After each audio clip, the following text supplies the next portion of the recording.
It's the Steve Padilla Sessions. I'm Kevin Pang from America's Test Kitchen, joined as always by Baxter Holmes of ESPN, senior writer covering the NBA, and our hero, LA Times column one editor, Steve Padilla.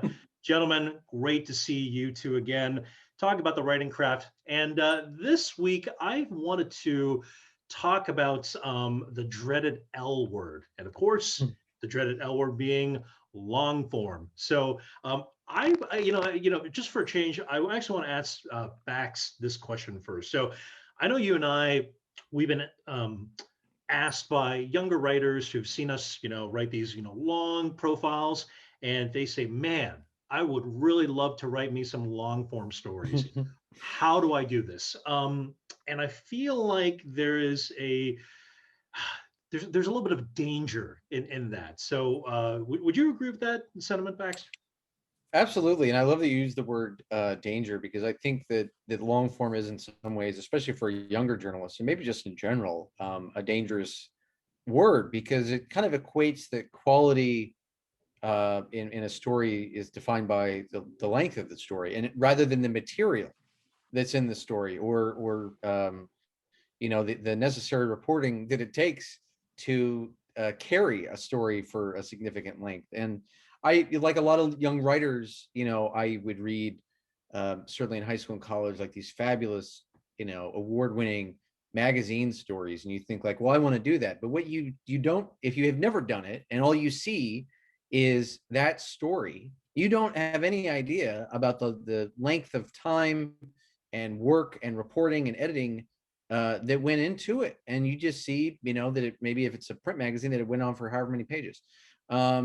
And I remember distinctly, like, especially early on in my career, once, like, really understanding the fundamentals of reporting, like how much it really takes to build a story. And then you understand why some of those stories can take, upwards of months, and, many months and years, and 50 interviews, 100 interviews and whatnot. And so, yeah, I do think that long form is in some ways kind of a dangerous term. And I, if I'm ever talking to a college student, or whoever, anybody who's like, I want to do that kind of work, I'm like, well, you build towards it. You have to learn how to write a good 500 word story, a deeply reported 500 word story that people are going to want to stick to for the whole length of it, and not give up on in the first or second paragraph. And you do enough of those, you learn how to do 1,000 word one, or two, 1,500. It takes a lot of those, like, before you can even think of doing like maybe a 5,000 word piece. I'm trying to think of the amount of reporting I put into some of the long ones,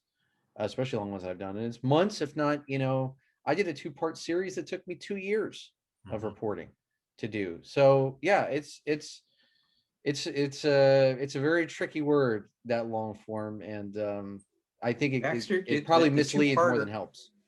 Baxter, the two-parter, do you remember how many words that was, more or less, at all? I think it probably topped out total at somewhere between like 7 to 10,000, something like that. But I mean, it was based off of God knows how many interviews that I'd done over a 2-year period. I mean, the notes file, the Google Doc, which was the transcribed interviews and notes, was, I think, more than 500 pages long. And so I had, that's it really, yeah. I can be kind of obsessive with reporting. I know, as Kevin can as well, and I think as a lot of the people we admire as well. I'd rather over report than under report. But yes, and that's how much reporting it took, I thought, to make that compelling enough to try to get people to stick around for 2 parts, and however many, 7,000 words, or up to 10,000. I don't think it was beyond that, but yeah, that's what it takes. And again, you don't, younger students, you don't necessarily see how the sausage is made. You just see the finished product, the byline, and maybe a splashy magazine spread or online spread, and that's what you want. But there's so much more to it than that. And I'm Steve, I'd love to hear what when you're working with young reporters, when you're speaking to college classes or whomever, and they see like some epic column one, or some amazing story that maybe you recommended, and they say, I want to do that, but they've never maybe even done the work before. I don't know what you tell them. Let's see, what do I tell them? Well, first of all, I think you made a key point about the subject matter. I mean, you know, something should only be long if if the material is worth it. You know, it's not a question of someone writing and throwing in lots of clever descriptions or you know, tons of great anecdotes or just going bonkers with their writer's voice. I mean, that's not what writing long is. In fact, I got this interesting comment from a student once. Um, I'm not sure if it was a he or she, but anyway, the question was, how do you, let's see if I phrase it the right way. How do you, because I was talking about being concise. And the question was, well, how can you be concise when you're doing long form? Which, you know, totally, you know, I gave a very nice reply, but totally misses the point, obviously, you know. And so I think I said something along the lines of, look, each sentence has to be concise and as taut as it can be. If you're doing long form, you just happen to have a lot of sentences, you know, but each one individually has to be super tight. So, but she was kind of, he or she was kind of equating the notion of long form meant, you know, that you can just be wordy. And that's not what it's about. It's about presenting lots of information. And if you have if it's a narrative, and let's say you have a complex tale, well, maybe you do need some real estate to just, you know, let it unfold and say what happens. But one thing I find with when people want to talk about long form, what I find when I've read narratives is sometimes they'll include steps in the process that you don't need. So, for example, they'll talk about someone traveling to a location and then doing something. Is the traveling really that significant, or can we just have them there? You know. Can I bring up my favorite Steve Padilla example that I know you use in your workshops is can you and maybe we mentioned this in a previous episode of this, but can you talk about what you learned from a writer who wrote for Law and Order? Oh yeah, and I later learned that the concept he shared is a term used in what's the word I'm looking for? Dramaturgy, in drama, in media res, which I think believes begin in the middle. Um, and so this guy from Law and Order comes to the paper, and we ask him to talk, and a reporter asked him, so, you know, hey, Law, and that's the one, remember, it's the one that goes dong, you know, that sound between, you know, when they shift to a new scene. So anyway, he was asked, you know, hey, Law and Order moves really fast. How do you do that? And he said, oh, well, it's very simple. And he said, when we cut to a scene, we don't cut to the beginning, we cut to the middle. That changed everything for me. Um, we don't cut to the beginning, we cut to the middle. So, you know, you see detectives say, let's talk to the witnesses. And then the next face you see on the screen is a witness, and she's saying, oh, he shot everybody. You don't hear the detectives ask the question, what happened? You go straight to the answer.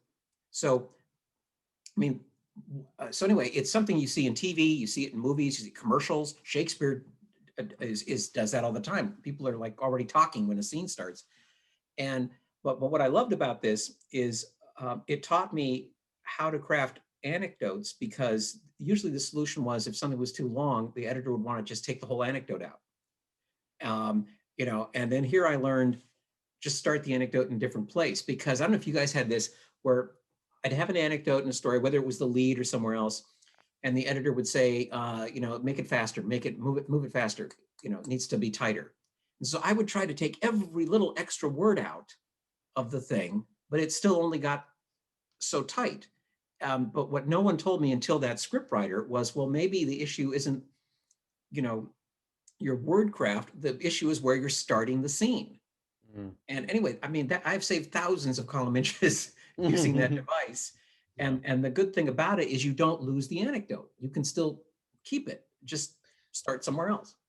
I think also with that, Steve, something that I've thought about too is you not only are you able to save the anecdote, but I think you do set up a level of intrigue. I mean, like, look, if a story starts something like, you know, I'm trying to think of like something really dramatic, but if it's a crime story or something, and someone's like, I don't know, staring down the barrel of a loaded gun, or you know, or they pat their shirt and their hand comes away soaked with blood.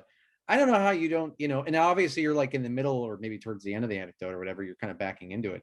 But as a reader, I certainly want to know what happens next. Yeah. Or how the hell did we get to this point? And I, even as you were talking, I was thinking of various movies I've seen where that's the case. You know, there's some kind of opening in that way. And I do, you know, maybe it can be overdone. It's a little bit of a technique to, you know, to again Well, try to yeah, hook the I reader's mean, attention. But you know what I mean? that's true. But the thing is, even if you're doing long form, but I could imagine someone saying, yeah, but if it's long form, I don't need to start in the middle of the scene. I could, you know, have them driving down the country road to get to the house, to then walk up the walkway, you know, and then do something. I would argue, no, you could still use Yeah. the, you know, in media res technique when, even if it is long form, you know. You know, That's why. to that point, if we're starting a scene in the middle, right? Yeah. You know, I still think that it has to be the right scene, meaning that, you know, sometimes we're so in love with our reporting. And I know that this has happened to the three of us. You know, we work so hard to like go after that story, to get that reporting, and we feel an obligation to keep that anecdote, keep that scene in, when sometimes, you know, there's not enough like momentum, internal momentum inside that scene to drive the story forward. And I think that when people talk about, why is this story, why is it like, dragging? I don't think it's necessarily always about the number of words of the sentence. I think sometimes that if within the scene something doesn't happen, I talk about my favorite book, one book that I turned you on to, Steve. We mentioned this a couple of times, Save the Cat, and they talk about how in every scene it should ideally pivot from one end of an emotion to the other end of emotion. There needs to be something that flips halfway through the scene, right? So, for example, if a father is with his son and they go to a supermarket and he wants to buy some food for them, and then we find out that the father has no money to pay for the food, right? That scene, because there is that internal shift in that is what pushes the story forward. So I want to talk just a little bit about this idea of what you're looking for in scenes and anecdotes, beyond that, just beyond, something flipping. Like, are there particular things that you're looking for in anecdotes that will determine whether you keep that scene or whether you, put it on the cutting room floor? Um, I'd like to hear what Bax would say about this, but I'll give you a quick answer. Obviously, I look for like drama. I mean, people running up and down stairs, a car chasing another car, the fire going through the forest. I mean, well, that's kind of obvious. But I also look for anecdotes that convey irony, or set something up that's going to happen later. I think. They either will amplify they're going to set the stage for an idea that's going to happen later. So, for example, I can think of a story that I worked on that used almost in a symbolic fashion. I think we maybe mentioned this before, about a blue dress. And early in the story, someone is given this dress. This young girl is given a dress by a woman. And that dress becomes extremely important later in the piece. Well, when she gives her the dress, it's a very routine scene. There's really nothing dramatic about it. She doesn't open the package and go, oh, blue dress. I mean, it just plants the seed, but it is action, and so it grabs your attention for that reason. So I think it's got to be action that either, reveals something at the moment, or better yet, maybe later on, is the kind of stuff I'm looking for. But what I can tell you, what I don't want to look for is people, walking up a walkway, people driving down a road, people getting up in the morning. I have a thing about, a lot of stories say, he got up at 9 a.m., or he left the house at 9 a.m. for work. Well, what, sure, I mean, if he left, yeah, I have a thing with those timeouts, but like if a story says, he got up at 2 a.m. to get to work, okay, that's different. That I can go with that. Yeah. But when it's just like ordinary stuff, why? I don't care. Do you remember the John Franklin story? The very famous writing for story, and he wrote a story about a brain surgeon. Do you guys remember that story? I do. This was yeah. in the Baltimore Sun. In the Baltimore, that's right. And the first scene, the opening anecdote that John Franklin, I remember this succinctly, And now I'm not going to remember verbatim what it was, but it was about him waking up in the morning and then not getting coffee. And then the next line is because coffee makes his hand shake, and he's a brain surgeon, right? Yes. So that is a detail which informs the story. But if it were, if it had nothing to do with brain surgery, and it's like, Baxter Holmes wakes up at 6 a.m., he does not drink coffee. It's like now we're just starting to pile details on for the sake Yeah. of showing off. It's like, look how great of a reporter we are, and when it doesn't really factor into the story. And people think that's color sometimes, or they literally do include colors. They'll say that the guy was wearing a blue vest, or Yeah. blue sweater, something like that. And So- I have trouble remembering that kind of stuff when I And it read. doesn't.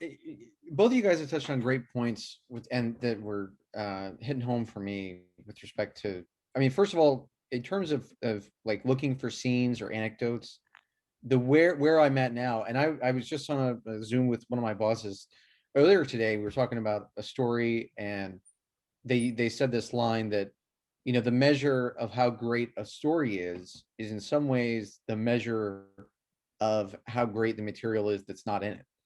Because if the very best material has to make the cut, that means that the material that didn't is, just under that bar. But if you have all anyways, and I was thinking about that, I was like, that is really true. Like, if every word, if every detail, every scene, everything has to really count. And to Kevin's point, this is true. Like every reporter, we can fall in love with our reporting and our material. We think it all has to go in there because, gosh darn it, we went out and got it, and we convinced this one person to talk to us, or we traveled all this way, and whatever. Like we boots on the ground, we did it. But then you have to separate yourself, I think, as I've mentioned before, and that can be hard to do. That's why they say, like, the phrase of editing sometimes like killing your babies. Yeah. But but in terms of like what I have thought about looking for scenes, it's like I want something like the story is about one thing, and I want each scene to kind of be a different, like help explain or amplify a part of that one thing. And if two scenes are too similar, then get what you lose them. So they all have to be different enough, but add something that is central to the theme of that particular story. So, like as an example, I did this story about the Spurs coach, San Antonio Spurs coach Greg Popovich, his love of dining and whatnot, and team dinners and everything. And that whole story could have just been one scene at or like a bunch of scenes from restaurants, which it was. But each scene were different in different ways. So like some were from the point of view of people who worked there. Some were from the point of view from the people that he was dining with. So it's and they all have to add something a little bit different, or in some ways very different, that show different sides and add depth to whatever it is that the subject that you're writing about. So I think about that too, just like even for something I'm working on right now, certain people are saying the same kind of things, like, well, this has to be different enough, or this scene has to be different enough. Like, what does it add to the story that isn't already there? Or, things like that. So yeah, but before thinking of scenes, I'm like, oh, I just want something cool or whatever. You're not thinking about, like the scope of a story, but yeah. Actually, this is not so much on the scenes, but I want to just build on something you said, Baxter. The point of view, that's something I don't think we pay attention to enough. And I got a great lesson on a point of view issue, editing a story by John Glionna. This was before I was column one editor, and it was about a young man who had been in this, basically not in the LDS, not in the Mormon church, but in basically one of these offshoots that still practices polygamy. And he had left that church. And so he was now essentially like adopted by this family. And he grew up basically being taught that men were the ones in charge, and the women folk just had to do what they said. Okay, you need to know that. So there's this opening anecdote about him getting into a tiff with his stepmom about who should clean the kitchen, basically. And it was perfectly fine and fairly dramatic because the mom was really, emphatic about what he needed to do. And it read pretty well to me, but then when I sent it to the column one editor at the time, Millie Kwan, she made a really interesting observation. She said, this is told through the wrong person. She said, this is all about the young man and how he's realizing, that he, like has this screwy worldview and he's got to learn how to deal with things. And instead, the mom was like the protagonist in that anecdote, mainly because she just, was doing the most dramatic stuff. And so the anecdote was just, so I thought that was really fascinating. I'd never really considered that before. So the writer, John Glionna, slightly changed the piece, essentially had the same action, but more through the eyes of the boy than the eyes of the mom. And it was more appropriate for everything that followed. So I think that's it's something I don't consider often enough, I think, but point of view, that was really interesting. Just to build off that really quick, there was a story that I think it was this Sunday, but from Eli Saslow in the Washington Post, and it was just about it was a story of one house where somebody couldn't pay rent, and the story was told. There was kind of dueling narratives all the way through of the landlord and of the tenant, and so there's different scenes where it's the landlord is describing their situation and he's spending time with the landlord and everything's there. Then there's different scenes where it's through the tenant. Very simple but profound story. And Eli is, the absolute master, I think, of feature writing. But anyways, yeah. So I mean, speaking of point of view, and I thought about that too more. I mean, it's a good way, honestly, if you're looking through a story, to find different scenes and angles. Yeah, point of view is a good instructive way to think about kind of changing it up. Well, yeah. The only dangerous thing, if you have a story that has multiple points of view, is if you don't essentially explain to the reader that there are multiple points of view, they're going to think you're wandering. Yeah, can't do And that. I learned that working with another column one editor at the paper, Roger Smith, and I gave him basically a dual profile of these two guys. And he said, who's more important? And I said, well, I was kind of confused by the question. And I said, well, they're equally important. And he said, oh, it's a buddy movie. And the problem was the way the story was constructed, it looked like it was a profile on Fred or whatever the hell his name was, with these odd tangents about Bill, where in reality, the story was the Fred and Bill story.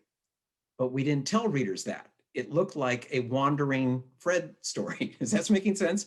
And so the solution was actually pretty easy. The writer, Jose Cardenas, basically fiddled somewhere with the nut graph area to better words than this, but essentially told the reader, this is a story of two men and their friendship and how that friendship led them to do blah, blah, blah.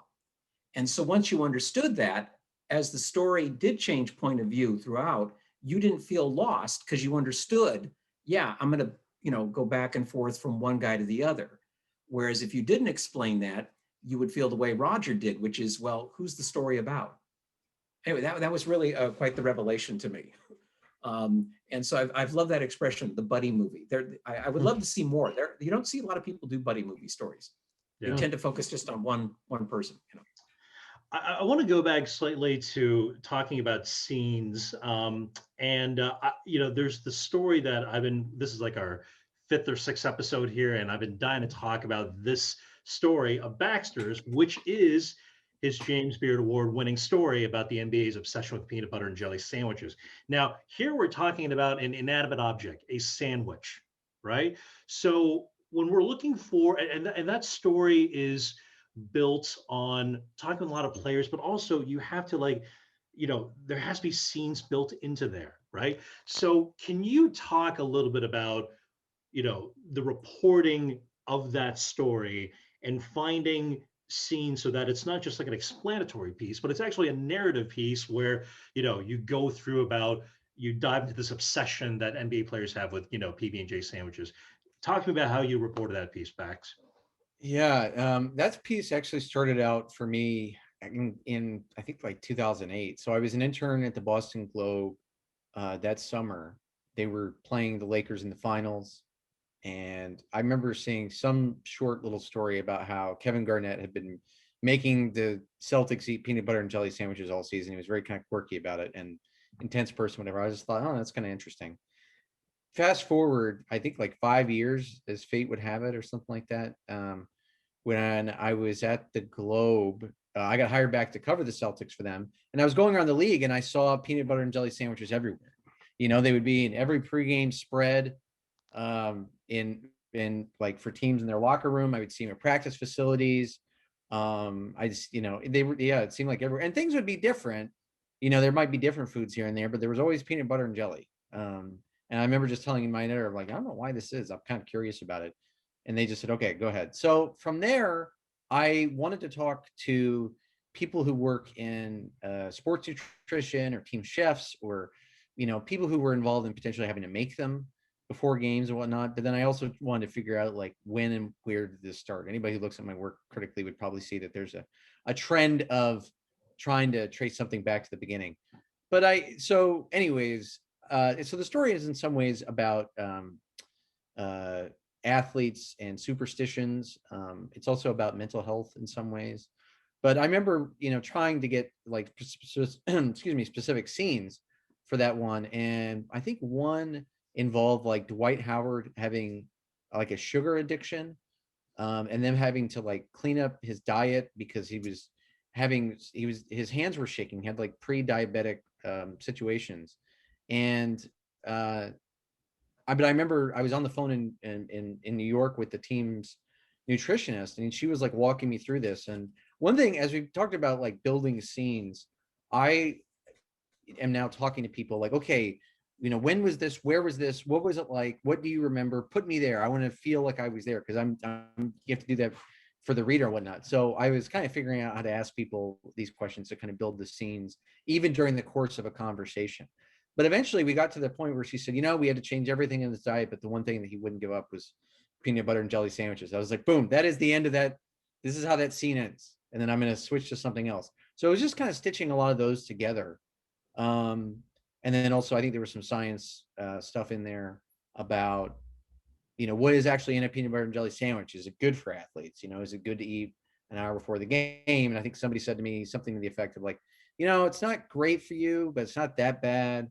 But if these guys think that if it like calms them down, or it's, makes them happy, that's almost more valuable than anything that could be of nutrition or nutritional value that's in the sandwich anyway. So yeah, there ended up being a lot of like kind of crazy little scenes in there. I mean, the fact that the Bucks had like a peanut butter and jelly buffet before the games with all these elaborate nut butters and jams and jellies and breads and everything, even Nutella that was set out. So that was a fun one. People talk to me about, I think that came out like 4 years ago. People talk to me about that story at least once a week. And we've fulfilled my quota for the week there. So thank you, Kevin. I swear I didn't pay him to ask me about it. But the interesting thing is, I'm sorry, Kevin, after you. Well, okay. How long was that story, Max? That was probably, I don't know, 2,500 words, maybe. Okay. Something like that. Not too long. So that story could have been I mean, I guess I would consider that long form, and in like digital media length, that would be long form, right? What do you think is the difference between, why do you think it was worthy of being 2,500 word when I could have easily seen that story at like 500 words? Like that could have been like a Sunday Bright story, as we like to call it in newspaper parlance, right? But I felt that it deserved every one of those 2,500 words. But like in your view, why do you think it justified that length? Yeah, I think, we were exploring a number of different themes within why this sandwich was so popular around the league. We were exploring mental health. We were exploring superstitious. We were exploring, in some ways, and this was probably my favorite theme of all, how tethered people are to things from their childhood. And you can be a millionaire athlete. You can be have all the like top 1% physical fitness and everything, but there is a measure of comfort and familiarity that you can get from food, which Kevin, well. And oftentimes food, I remember interviewing players and they would say like a peanut butter and jelly sandwich has to be made this way. It has to be made like with the bread cut diagonally. It has to have strawberry jelly, not grape, because that's disgusting. And it has to be crunchy peanut. And you find out that's the way that their mother prepared it for them. And so it was like this act of love and care that stayed with them forever. So we were hitting on some deeper themes there. But, I reported that out over the course of probably 4 or 5 months while covering the Lakers for ESPN. So I traveled the country. I was talking to people constantly. I don't know how many people I ultimately ended up interviewing. There's plenty left on the cutting room floor. But yeah, and it was like this kind of unreported phenomenon of why of how and why, but it touched on a lot of different themes, that I mentioned there. And I'll say also that the reaction to that story really kind of it I don't know, it's something I'm still kind of grappling with. I had no idea it was going to be as big as it ended up becoming. And I've tried to think at times about why that is, and I think in some ways for every reason you just mentioned. Yeah. Maybe partly just, yeah, go ahead. The quirky factor, but also the home element, the psychological element, and it's also kind of funny, PB&J's as opposed to like a rack of ribs or something like that. I have this image of you, by the way, in these locker rooms of you looking over at the spread and taking notes while no one else is even looking at the sandwiches. Or maybe at some point someone saw you taking notes and thought, what the hell are you doing? By the sandwiches. One of the most interesting comments that a colleague or a fellow journalist has said to me, because I was speaking on a panel in New Orleans and I was being asked about this story and whatnot. And he said, a friend of mine, the thing that really burned him about that story, he said, because he covered the NBA for years, he said, I was in there every day. I saw those sandwiches every day, but I never saw the story. And in some ways, that was probably the most satisfying thing for me with that, was like, it was a story that was in some ways just kind of like right there. And I try to find those stories, Kevin. I know you certainly try to find those stories. And I'm very fortunate that I was trained by an editor named Steve Padilla, who taught me how to find those stories. Well, one like that we had from one of your old sports buddies at the Times, Sam Farmer, last fall when the Masters was moved to the fall because of the pandemic. He did a piece about those blindingly white bunkers, the sand traps at Augusta National, and explained why the hell are those things so white? What is it with that sand? And it's actually not really sand. And it was a wonderful piece, hugely entertaining. And he heard the same thing from all these other reporters who said, I've been there for years. I never thought that was a story. Yeah. I love that kind of piece. There are a few things that burn. I feel this too. I've been on the other end of this, but there are a few things that really, feel like a gut punch, other than missing the thing that was right in front of you. If I any type of story that I saw where it was like right in front of me and I missed it, man, go banging my head against the wall for like an hour. Conversely, because I'm competitive, it was a lot of fun, landing those stories, which might be just like a simple idea, but it was so simple people might miss them. I will also say, so just as I said that, Steve taught us how to find those stories, and I think Kevin would probably agree with that. There was a good lesson I got from Walter Robinson, who was at the Boston Globe, the editor of the Spotlight team during the Catholic Church abuse story that they did, portrayed by Michael Keaton in the movie. But when I was an intern, he talked to us and said that, like, you have to imagine story ideas like if it were a tree bearing fruit. And he said, oftentimes we are trying as journalists to reach for the hardest, the fruit at the top that's most difficult to reach, some grueling investigation, or some really hard thing to prove. But he said in the midst of that, we end up missing a lot of the fruit that's right in front of us because we were so focused on. And I think about that too. Just again, this is the lesson from Steve Padilla. I say it to college classes when I speak, like, just being open to, having your antenna up, being open to stories. So anyways, Kevin, I know that I totally derailed your question about peanut butter and jelly sandwiches, but yeah, No, I had to no, take that it was there and praise great. Steve for a minute. Uh, Actually, Kevin, can I mention one other thing about what I look for in anecdotes? It Yes, just occurred to please, me. please. So aside from obviously looking for action, um, keep in mind that that action, like I say, doesn't have to be a car chase, doesn't have to be an explosion. It could be someone taking a knife and slathering peanut butter on a piece of bread. That is action. The other thing I look for, and I forget if we've discussed this in other sessions, is I'm always looking for dialogue, which is in itself action. And by dialogue, I mean, I ask you a question, you give me an answer, I write it down, fine. Or I'm covering the city council meeting and the councilman says something, I write it down, print it, fine.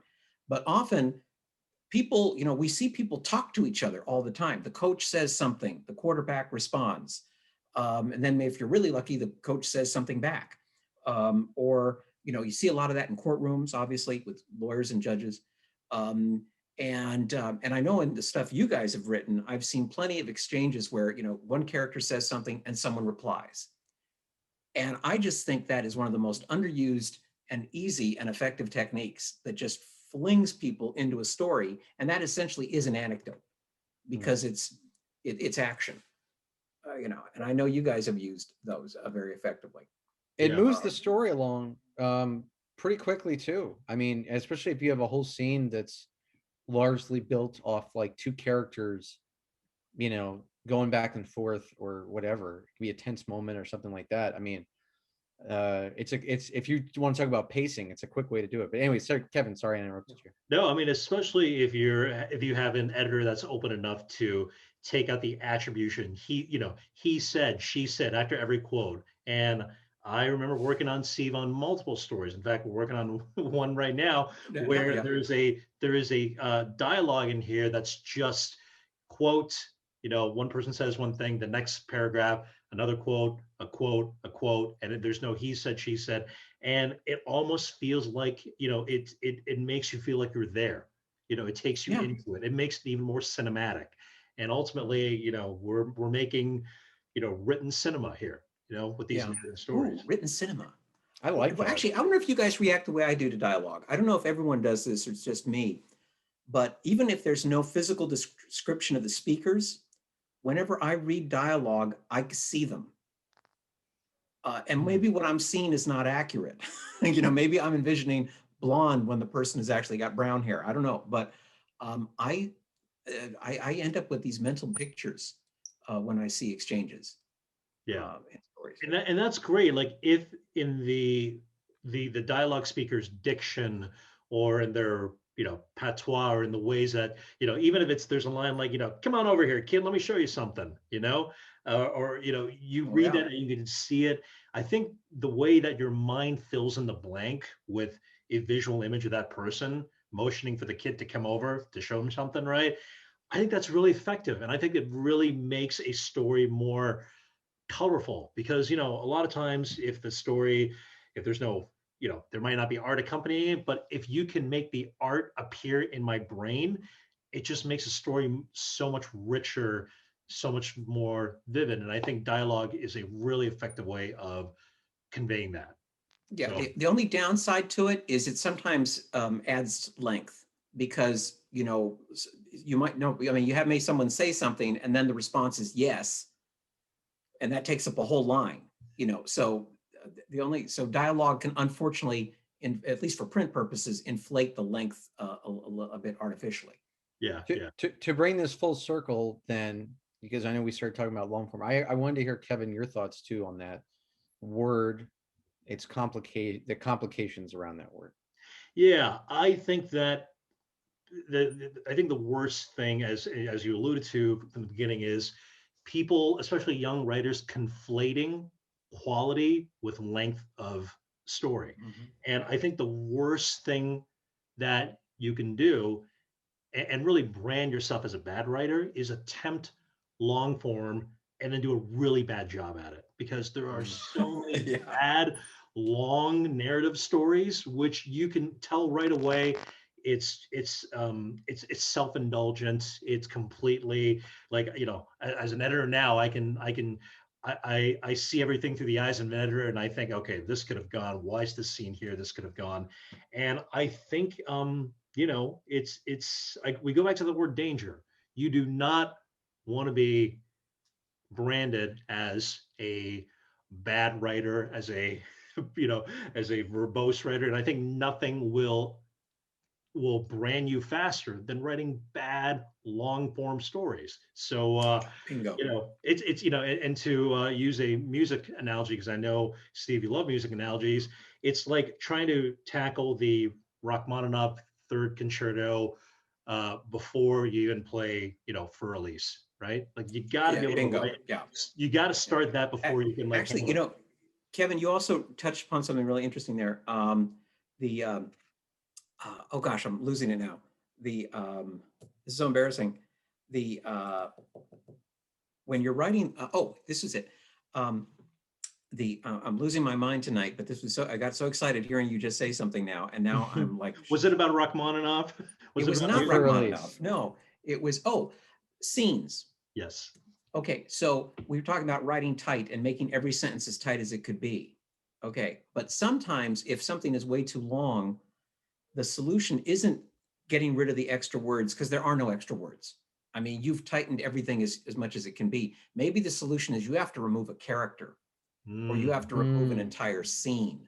I worked with a reporter at the LA Times. She was a real fine writer, and still is actually.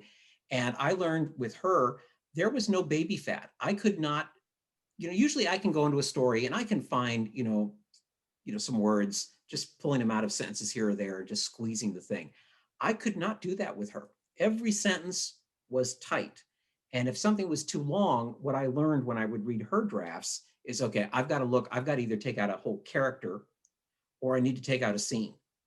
So sometimes that's the solution. I mean, word economy can maybe sometimes only get you so far if you've written, really beyond the assigned length.